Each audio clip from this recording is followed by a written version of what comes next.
Pimpri Chinchwad police स्टेशनच्या अंतर्गत Bavdhan police station हद्दीमध्ये सूस या गावामध्ये प्रसाद भीमराव तामदार नावाचा एक 29 वर्षाचा इसम आहे. त्यानं स्वतःच्या घरामध्ये एक मठ सुरू केलेला होता आणि त्या ठिकाणी काही भक्त त्याच्याकडं दर्शन किंवा ग्रहदोष दूर करण्यासाठी यायचे.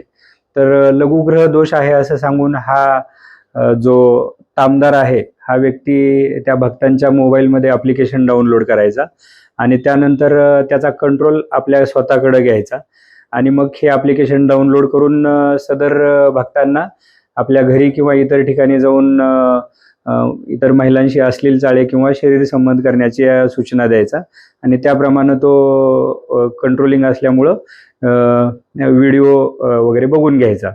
तर या पद्धतीनं त्याच्या या कृत्यावरून आपल्याकडे जे एक भक्त फिर्यादी म्हणून आलेले आहेत त्यांच्या सांगण्याप्रमाणे बावधन पोलीस स्टेशनला भारतीय न्याय संहिता त्याच्यामध्ये फसवणूक करणे, त्याचबरोबर विनयभंग आणि जादूटोणा अधिनियम आणि IT ॲक्ट याच्याप्रमाणे गुन्हा दाखल करण्यात आलेला आहे. सदर व्यक्तीला अटक देखील करण्यात आलेली आहे आणि इतर काही व्यक्तींसोबत जर असं भक्त या नावाखाली फसवणूक झालेली असेल किंवा असं कृत्य झालेलं असेल तर त्यांनी देखील बावधन पोलीस स्टेशनला संपर्क साधावा. पुढील सविस्तर तपास बावधन पोलीस स्टेशन मार्फतीने करण्यात येत आहे.